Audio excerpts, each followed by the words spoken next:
And joining us now, fresh from his chat with President Barack Obama, is Takunda Chingonzoh. Yes. He was with us earlier today. You got to interview President Obama. Not everybody gets to do that. You asked him about Zimbabwe and sanctions in Zimbabwe. Yes. He said that that he's not ready to lift sanctions, essentially because there have been some undemocratic acts from the Zimbabwean leaders.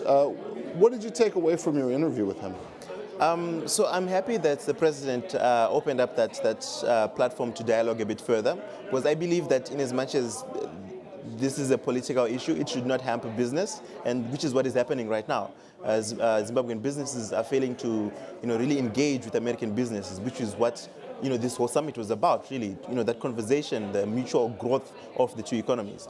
And so I'm hoping that in the discussion that is going to follow, we're really going to drive home and figure out how best we can have the whole issue be addressed properly, whether it's as effective as they might like to think about it, and to make sure that the average Zimbabwean, the Zimbabwean who's striving to do business, to create an income, to innovate in society, gets the opportunity to do so and to network with other like-minded business entities in the US and other countries. How was President Obama versus what your expectation was? President Obama is a phenomenal speaker. He's always very composed. He creates an atmosphere where you can really, converse and talk about the issues that are pertinent to the conversation. It was amazing.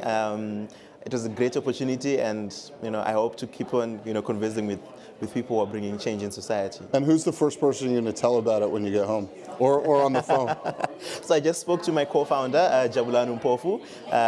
We're co-founding SciSci, and I was telling him about the progress that we've made, issues to do with investment in SciSci, because now we're at that stage where we want to roll out our network and really make sure that we are bringing people online. So he's the first person that I spoke to on the phone. Any family you're going to talk to about it? Yeah, so everyone is at home. We're hopefully watching the interview, and so I think just now I'm going to call and talk to everyone, my parents, my brother Tanaka, and all those other guys. But everyone is really excited, as am I. Have you been able during this conference to recruit any investment? So yes, I can safely say so. Right, because we're still in dialogue. But the team is actually going to be pitching, as I had said, in Nigeria at Demo Africa this year. And so that's where we're really hoping to get the investment that we're looking for. But then my activities here were not just limited to investment for SciSci. I'm working with so many other startups in Zimbabwe who have brilliant ideas. We're just co-founding a hub called Sky Hub. And so all the investors, people I've talked to, the investment that I'm looking for is also on their part to make sure that they get their products to market, and we can together revolutionize, our economies in Zimbabwe and across Africa. I imagine that after sharing a stage with President Obama, you will not have trouble recruiting investment. It's suddenly you've become one of the more famous people back home in the mainstream. I hope so. I hope so very much. It's not like we're sitting. We've already started doing stuff. We didn't get the initial investment that we were looking for months back, so we've been bootstrapping all the way. And so I hope they can really see that we're serious about what we're doing. We really want to bring internet to everybody in a sustainable and profitable manner. The image should help. It definitely does. No, it definitely does. That's very true. It does. What would you have asked President Obama if you weren't being recorded? If you had a moment alone with him, what would you have asked him? So people always talk about how they understand how hard it is to be an entrepreneur. I would have really hoped, given the time and the space to talk to him, to help him understand how difficult really it is to be a startup, to be an entrepreneur in Africa.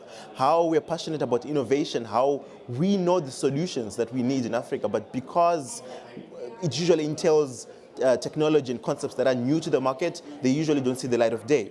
So given the opportunity, I would have really tried to make him understand, to go through the process of actually starting up, hoping that from there, the investments that we're talking about, the deals and all that were announced today, would then also be tailored to really address the entrepreneur in Africa.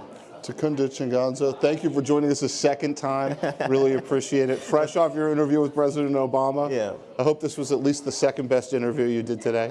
No, it was, definitely. I enjoyed being here in the set with you. Thank you very much. This is the Bloomberg Google Hangout from the Mandarin Hotel in Washington, D.C. at the Africa-U.S. Business Forum. We'll be right back with another interview soon.